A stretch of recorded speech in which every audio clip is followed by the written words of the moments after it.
I went from 105 pounds to 800 pounds. And the strangest part?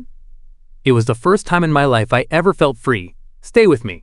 Because before you decide what to think about that, you need to hear all of it. My name is Clara. And on the morning of the National Culinary Championship, I woke up at 4:47 in the morning, stepped onto the scale, recorded the number 105 pounds, exactly where it was supposed to be, and ate precisely what my nutrition protocol required. Not a gram more. Not a gram less. I had not deviated from that protocol in 6 months. Not once. Not for a birthday. Not for a holiday dinner. Not for anything. I arrived at the competition facility 2 hours before the doors opened. I walked every inch of my assigned kitchen station. I tested the burner responsiveness on all 4 hobs. I checked the edge on each of my knives. Then I won. I won by the largest margin in the championship's 14-year history. And standing in that room, holding that trophy, the lights on my face, and a room full of people applauding, I felt nothing. Not happiness, not relief, not pride. Nothing. I thought that was normal. I was so wrong. Fast forward 14 months. I am sitting at my kitchen island, spooning the most exquisite lamb ragù I have ever made into a deep ceramic bowl. It is dark and slow cooked. 9 hours on a low flame. Fragrant with rosemary and a whisper of orange zest I added in the final 30 minutes. I lift the spoon to my lips. My eyes close. I exhale the way a musician exhales after a perfect note. I weigh 800 pounds. And I am smiling. This is the story of what happened between those 2 moments, of what the competition unlocked inside me, of the blue-eyed man who saw something in me I couldn't see in myself, of the exact second I decided to stop fighting my own hunger, of what happens when the most disciplined person in the room finally, freely, on her own terms, decides to enjoy what she has earned. Stay with me, because this is not the story you think it is. Before I tell you about the competition, you need to understand what I was before it, what I had built myself into, and what that cost me, though I wouldn't understand the cost until much later. Most people cook by feel. A pinch of this, a splash of that, trusting their hands and their tongue and the accumulated wisdom of 1,000 Sunday dinners. They surrender to the process, as my mother used to say, waving her wooden spoon in the air like it was a wand. That's cooking, Clara. You surrender to it. I never wanted to surrender to anything. From the time I was a teenager, I kept what I called a kitchen journal. By the time I was competing nationally, I was on my 3rd one. A leather-bound book where every recipe I had ever developed existed not as a collection of ingredients, but as a formula. Column A, the ingredient. Column B, the quantity, measured to the nearest half gram on a digital scale I kept calibrated monthly. Column C, the technique. Column D, the expected chemical reaction. Column E, the result. I was not being obsessive, I was being scientific. I understood the Maillard reaction, the chemistry behind a perfectly browned crust, when I was 16. I could explain the role of emulsification in a hollandaise sauce before I was old enough to vote. My culinary school professors called me gifted. My classmates called me intense. Both were right. What neither group fully understood was that I was gifted in the other direction as well. In pleasure, paradoxically, even as I denied myself it. I could detect when vanilla extract was past its peak by smell alone. I could taste the difference between sea salt and table salt in a finished dish. My palate was as precise as my measurements, which meant the food I made was not just technically correct, it was extraordinary. The only thing I never did was enjoy it. Not truly, not the way other people enjoy food. I tasted my own dishes the way a gemologist examines a stone, with complete detachment and a careful eye for flaws. Every meal evaluated, cataloged, filed away, I almost never sat down and simply ate. What I didn't admit to anyone, not to my professors, not to my classmates, and certainly not to myself, was that the discipline cost something I didn't have a name for yet. Some evenings I would stand over a dish I'd just finished, something that smelled so deeply of butter and caramelized onion and hours of patient heat that my chest physically ached, and I would take my measured portion, logged and calculated, and sit at the kitchen counter and eat it with the same blank, clinical focus I applied to everything. Then I would wash my bowl, write my notes, go to bed, and feel, without having the language for it, like I had been standing outside a warm room my entire life, looking in through the glass. I thought that feeling was discipline. It wasn't discipline, it was hunger. And not the kind a meal can fix. Ivan arrived in my life the way most significant things do, without warning. Without announcement, at a food festival on a Tuesday afternoon when I was demonstrating a laminated pastry technique I'd spent 3 months perfecting, and he was working his way through the entire event with the focused enthusiasm of someone who had made eating into a genuine vocation. He ended up in front of my table at exactly the moment I was slicing through a finished croissant, revealing the layers I'd built up over 48 hours of folding, resting, and chilling. He stopped walking, he said, without thinking, without calculation, without any of the careful social diplomacy I was used to. That might be the most beautiful thing I have ever seen. He meant a croissant. But I looked up, and something happened that I was not expecting. Ivan was tall, fair-haired, with blue eyes that looked permanently, slightly surprised by how good everything was. He had the large, capable hands of someone who works with physical things. He was a civil engineer, I would learn, and a smile that arrived slowly, like it had thought about it first. We talked for 2 hours after the demonstration ended. He asked me questions about the croissant that no non-cook had ever asked me, about the fat content of the butter, about whether the resting periods between folds changed the flavor as well as the texture, about why some croissants tasted different cold versus warm. He wasn't performing interest. He was genuinely curious. I found that disarming. I was not easily disarmed. We had dinner the following week. By month 3, Ivan had a drawer at my flat, and I had stopped timing myself when I cooked for him, stopped measuring portions, stopped writing notes until after he'd gone home. For me, that was the equivalent of a love confession. It was Ivan who found the National Culinary Championship listing. He forwarded it to me with a single line. "You'd win this in your sleep." I read the competition brief carefully. 3 times, the way I read everything. Multiple rounds across 3 days. Mystery ingredients. Time constraints. A live judging panel of 5. Thousands of entrants. 1 winner. "Tell me why I should enter," I said. We were at my kitchen counter sharing a plate of charcuterie I'd been curing myself, an experiment I'd started purely to understand the biochemistry of salt preservation. Ivan picked up a slice, chewed slowly, set it down, then picked it up again. Something I'd noticed he always did when something was particularly good. He needed 2 encounters with it before he could believe it. "Because you are the best cook I have ever met," he said. "And I think you need someone to make that official. Not for the trophy, for you." I looked at him for a long time. Then I went to my desk and registered. But Ivan had something else to say. Not a condition, a concern. The kind that comes not from doubt but from care and from research, which with Ivan were often the same thing. He spread some printed notes across the counter one evening.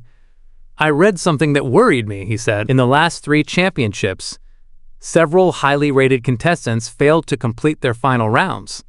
Not because of lack of skill, because of stamina. The final round is 6 hours, Clara, on your feet. High heat, sustained pressure. You need to be physically ready, not just technically." He tapped the paper. "I need you to go into this whole..." There was something in the way he held the data, like it was a gift, not a verdict, that stopped me the way I rarely stopped. He wasn't limiting me, he was protecting me. No one had ever done that before. I didn't sleep well that night. But by morning, I had already decided to find out everything. What I found changed something I didn't know could be changed. I am not someone who lets information sit at the surface level. Once Ivan planted that thought, I went deep. Championship footage, contestant interviews, post-competition assessments. I tracked every piece of data I could find on why talented chefs underperformed in sustained high-pressure competition environments. And Ivan had been right. Stamina appeared again and again. Not just physical stamina, mental stamina. The ability to hold concentration for 6 consecutive hours while your feet ache and your shoulders burn and the judges are watching every movement you make. But it was something else entirely that made me put the tablet down. 3 contestants in the past 5 championships, all regarded as frontrunners, had failed to finish their final dishes, not because of technical failure, not bad luck. Their bodies gave out. Cramped hands from sustained, fine motor work under stress, dizziness from extended heat exposure without proper prior conditioning, and one woman, a competitor named Serena, profiled everywhere as the favorite to win, had collapsed mid-plating in the 4th round. I read Serena's post-competition interview 3 times. I was running on coffee and adrenaline. I thought my skill would carry me. I forgot that skill lives in a body, and the body has to be ready. I sat with that for a long time. Skill lives in a body, and the body has to be ready. I had spent years treating my body as an instrument of my work, monitoring it, controlling it, keeping it exactly where I decided it should be. But I realized sitting in the quiet of my kitchen that night that I had never actually prepared it for what I was about to ask of it, I stood up, walked to the stove, and did something I had genuinely never done before. I made myself a full, dense, generous meal. Not to evaluate it, not to log it, not to assess it against a formula. To fuel myself. It tasted different. The same hands, the same ingredients. But eating with purpose instead of precision changed something I couldn't name yet. Something in my chest, quiet and small and new. I filed it away. I would find it again later.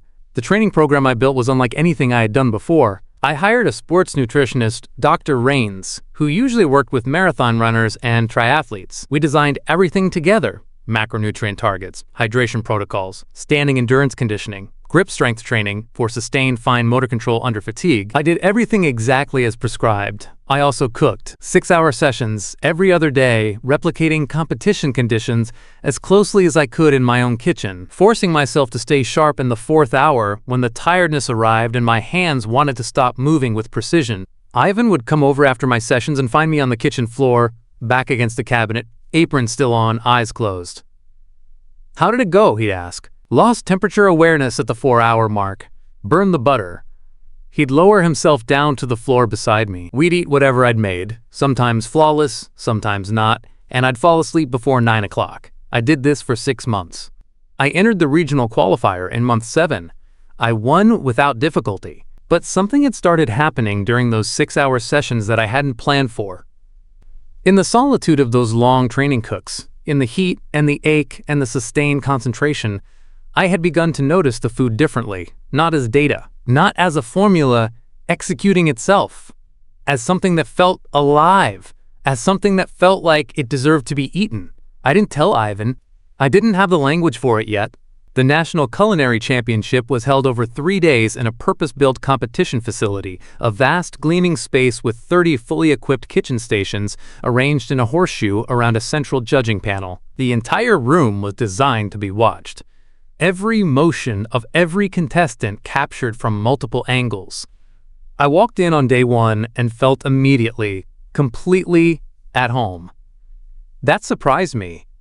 I had expected competition energy, something to push against. Instead, I felt clarity, the kind that arrives when everything you have spent years building finally has somewhere to go. Round 1 was a technical challenge.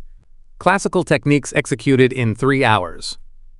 Consommé, laminated pastry, an emulsified beurre blanc, a soufflé for dessert. I didn't look at another contestant's station once.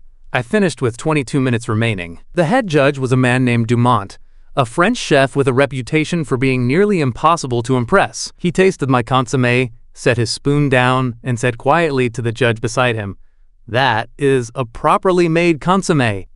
In the vocabulary of Dumont, that was a standing ovation. Round 2. Mystery box. I opened mine to find fermented black garlic, preserved lemon rind, oxtail, miso paste, and saffron. I spent 45 seconds smelling each ingredient individually, building the flavor map in my head. At 46 seconds, I had my dish. Slow braised oxtail with a black garlic and miso glaze, served over saffron-infused polenta with a preserved lemon gremolata. I got to work. 4 hours. Never rushed, never frantic. The focused, unhurried certainty of someone who knows exactly what she is doing and exactly why. The judges tasted my dish in near silence. Then, one of them reached for a second spoon. Without being asked, Dumont wrote something in his notebook. He kept it covered with his hand. Day 3. The 6-hour final. I had slept 7 hours, eaten my measured breakfast, stretched for 15 minutes, arrived 90 minutes early. The brief, a 3-course menu, 5 portions each. All 3 courses had to express a single coherent culinary philosophy, articulable in 1 sentence. I wrote mine on the notepad they provided. Precision in service of pleasure. I meant it as a technical statement about how I cooked. I had no idea it was about to become the statement of my life. I won the championship by the widest margin in its 14-year history. The room erupted. Other contestants applauded genuinely, which I noticed because competition applause usually has a particular flatness to it. Dumont crossed the floor and shook my hand. The other judges later told me they had never seen him do that. A journalist pushed a microphone toward my face. "How do you feel, Clara?" I stood in those lights, trophy in hand, and searched for an honest answer. I looked at Ivan, standing at the edge of the room. He was crying, silently, with complete stillness, the way certain people cry when the feeling is too large to perform. For the first time that day, for the first time in longer than I could remember, I felt something, not happiness exactly. Something larger, something that didn't have a name. "I feel ready," I said. "Ready for what?" the journalist pressed. I looked at Ivan. "To start." But no one was prepared for what starting meant. The celebration dinner that evening was held in the competition venue's banquet room. I sat next to Dumont, who turned out to be, in person, far warmer than his competition reputation suggested. We talked for an hour about flavor, about the chemistry of fermentation, about whether precision and creativity were in opposition or in partnership. It was one of the finest conversations I had ever had about food. And then the meal arrived. Simple roasted chicken. Herbs. Pan just. Nothing elaborate. For the first time, in what felt like my entire adult life, I was eating food I hadn't made. Food I hadn't weighed or calibrated. Food I had absolutely no role in creating. I picked up my fork, I took the first bite, and something shifted. It wasn't the flavor, it wasn't even the texture. Though the skin was golden and crackling and salted with a generosity I might have marked down in my own notes. It was the feeling. Total. Unhurried. Unqualified. Pleasure. Nothing attached to it. No evaluation. No formula to compare it against. Just, this is good. This is entering my body and making me feel happy. I set my fork down. I stared at the table. Something in my chest had moved, quietly, the way tectonic things move without announcement, with irrevocable consequence. I went back to the hotel. I sat by the window for a long time, watching the city. Then I went back down to the hotel restaurant, still serving, just barely. Sat at a corner table alone and ordered 2 more courses I had not planned to eat. I ate both. Slowly. Completely. I slept better than I had in months. In the morning, I stopped at a bakery I had driven past perhaps 100 times without ever going in. I bought a croissant. Not mine. Not calibrated. Not perfect. I ate it in the car before I'd even pulled out of the parking space. It was slightly too buttery. Moderately over-laminated. The layers were uneven and one end had gone a touch too dark. It was absolutely wonderful. I licked the flakes off my fingers. And I thought, I have been the best cook in this country my entire adult life. I have never once just eaten. That ends today. What happened next, I had not predicted. And if I had, I would have chosen it anyway. When I came home, something in my kitchen had changed. Or rather, I had changed, and the kitchen reflected it. I still cooked with precision, I still kept the journal, I still measured and timed and calibrated. But now, at the end of every session, I sat down and ate. Not a portion, not a taste sample, fully, completely. The way the food deserved to be eaten. I started making things I had always categorized as technically interesting, but impractical for portion control. Long braised meats in rich gelatinous sauces that had taken 12 hours to become what they were. Pasta dressed in aged butter and shaved truffle. Polenta so thick and enriched with cream and aged Parmesan that it moved through the bowl like slow lava. Whole double-crusted pies with fruit cooked down in brown butter and a pinch of black pepper that nobody expected. I ate these things with the attention of a master chef and the pleasure of someone who had been standing outside a warm room their whole life and had finally walked through the door. The weight came quietly at first, a softness at my jaw, a new fullness to my arms. My chef's jacket, which had always sat perfectly across my shoulders, began pulling at the back. I stepped on the scale every morning, recorded the number in my journal the same way I recorded cooking temperatures. And then I put the journal aside and went to make breakfast. I was not afraid of the number, but the world around me was beginning to notice. The first comment came from a woman I'd known since culinary school, someone I thought of as a colleague. She came by my kitchen one afternoon and stood in the doorway watching me finish a slow-roasted lamb shoulder. When I turned around, something moved across her face. Not concern exactly. Something more complicated. "Clara, you look different." "Yes," I said. "I'm happy." She didn't seem to know what to do with that answer. On her way out, I heard her pause in the hallway. A small sound. Not quite a word. Something that sat halfway between concern and judgment, and couldn't decide which side it was on. At 220 pounds, I was at the market selecting rosemary when I heard a woman I didn't know, Say something to the friend beside her. Not to me. About me. I heard it anyway. I stopped walking. I turned around very slowly. The woman met my eyes for 1 second, then looked away. I stood there with my rosemary, feeling something I hadn't felt since before the championship. The one that had lived in me for years without my naming it. Be smaller, disappear, take up less space, make yourself easier for the world to look at. I felt it move through me like a current. I almost listened. That night, I stood in my kitchen for a long time before I started cooking. My hands were on the counter, the hobs were cold, the knife was on the board, and I stood there in the quiet and felt that current trying to pull me back into the person I used to be, the one who logged every gram, who made herself small and precise and manageable, and who won every competition she entered and felt nothing when she did. I thought about Serena, collapsed in the 4th round. I thought about my mother and her wooden spoon. I thought about Ivan, crying at the edge of a room because I had won something. I picked up the knife, and I cooked the best meal I had made in weeks. Later that night, I called Ivan. "Tell me something honestly," I said. "Do you think what I'm doing is wrong?"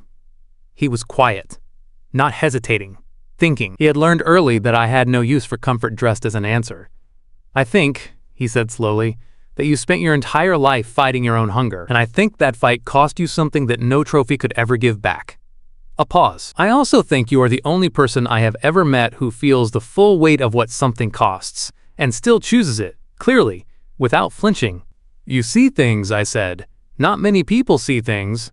I hung up. I went to bed. But at 260 pounds, Ivan's clarity was about to be tested. And so was mine. At 280 pounds, the catering calls were still coming in. Private dinners, corporate events. I was still being requested by name. But the calls had a new quality. A careful, slightly apologetic undertone. "We just want to confirm, and I'm sure this doesn't apply, but our client mentioned they prefer a more traditional presentation." I knew what traditional presentation meant. I took the bookings anyway. At 300 pounds, I stood in my bathroom one morning and looked at the calorie tracking application on my phone. I had opened it every single day for 9 years. 9 years of entries.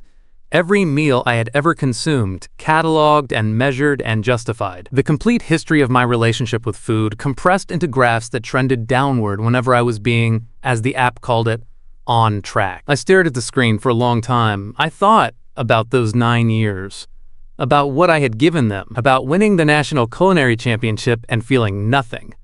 My thumb moved. I pressed delete. The app said, "Are you sure? This will permanently remove all your historical data." I pressed confirm. 9 years. Gone in 2 seconds. I set my phone on the sink, walked to the kitchen, and made myself the finest breakfast I had ever made. Ivan had been watching all of this, staying close, saying little, eating everything I put in front of him, which was itself a kind of love. But at 380 pounds, on a Sunday evening, he sat across from me at my kitchen table and said what he had been holding. "Clara, I need you to hear me." I looked up. "I am not saying this because of how you look. I need you to believe that before I say the rest." I waited. "I am saying it because I love you, and I am frightened. Your joints, your heart, the long road of this, 10 years from now. I need to know you've thought about it, really thought about it." I was quiet for a long time, long enough that Ivan began to reach across the table. I spoke before he got there. "I think about it every single morning," I said. "I see a doctor every 8 weeks. My heart is fine. My blood pressure is fine. My bloods are fine." She told me twice in those exact words, "By the numbers, you are healthy." I folded my hands on the table. "But here is what I need you to understand. I spent my entire adult life managing my body as an instrument of my profession. I weighed myself every day. I logged every bite. I was optimized. I was a machine. And I won. I achieved everything I set out to achieve." Pause. And I felt nothing. The kitchen was absolutely still. What I feel now is not nothing. Ivan sat with that. He came back the next evening, and the one after that. But at 500 pounds he tried again. "Clara, I need you to think about slowing down, or stopping, something." And at 600 pounds, sitting across from me on a quiet weeknight, his jaw set in a way I had only seen a handful of times, he said something he clearly hadn't planned to say. "If you won't change this, I don't know if I can stay and watch." The room was very still. I looked at him. My eyes were not cold. If anything, they were the opposite. Warm and certain and quietly breaking. "Ivan," I said, "I love you. I want you here, more than I have words for.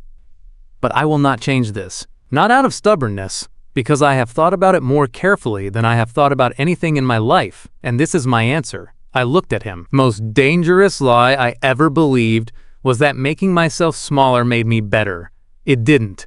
It just made me easier to ignore. Ivan left that evening. He came back 2 weeks later. He had decided, in those 2 weeks, that some things you love without conditions. Or not at all. He chose love. And I made him the best meal he had ever eaten. The invitation to the International Grand Culinary Tournament arrived 16 months after my national win. 20 competitors, 12 countries, 4 days. The entire final round broadcast live. When the culinary press learned I had registered, the commentary was, let's say, varied. Can a chef of her current size actually execute under competition conditions? Is this a comeback story or a cautionary tale? One publication ran a piece asking whether I was an inspiration or a warning. I read all of it. Then I packed my knives and flew to the venue. I weighed 800 pounds on the morning of round 1. I arrived in a custom-fitted chef's jacket that had taken a specialist tailor 3 weeks to get right. I had worked with her over 4 fittings, adjusting the sleeve roll for range of motion, the back panel for posture, the chest for unrestricted breathing. I walked into that competition kitchen and I felt the room feel me.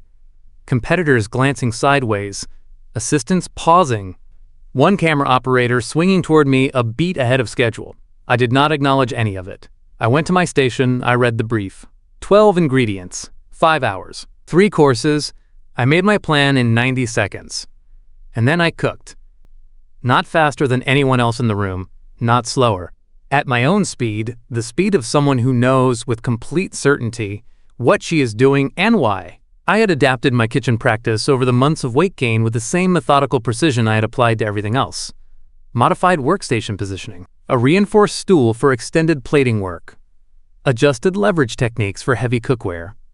I had engineered my environment the way I engineered everything. My body was my instrument. It had always been my instrument. I had simply stopped punishing it for existing. By day 4, the field had narrowed to 5. By the end of day 4, I was standing alone. Dumont was on the international panel. He added a single handwritten line to his official scorecard. I was given a copy of it in a small envelope after the ceremony. I opened it in the corridor outside the main hall, still in my chef's jacket, Ivan beside me. It said, "Precision in service of pleasure. Still, and perhaps more than ever." Ivan read it over my shoulder. He didn't say anything. He put his arm around me. That was enough. I went home that night. Not to a celebration, not to a press dinner. I went home and cooked for myself. Not to celebrate, not to evaluate, not to prove anything to anyone, including myself. Just because it was evening and I was hungry, and I was the best cook in the world, and I had earned the right long ago, much longer ago than I knew, to act like it. I made a slow-cooked lamb ragù. Dark, built over 9 hours, fragrant with rosemary and a whisper of orange zest. I filled a deep ceramic bowl. I lifted the spoon to my lips, my eyes closed. I exhaled the way musicians exhale after a perfect note. Outside, the city was moving the way it always moves, fast and anxious and full of people counting and measuring and managing themselves towards some version of the future they hoped would finally feel like enough. Shrinking themselves, disappearing a little at a time, waiting for permission to stop. Inside, I sat at my kitchen island, 800 pounds, 2-time champion, the finest cook in the country, and tasted something I had made with my own 2 hands. And I thought about the girl who used to stand at this same counter and eat her measured portion in silence, and wash her bowl and write her notes and go to bed. I thought about the glass she used to look through. I thought about what it felt like to finally walk through the door. It was enough. It had always been enough.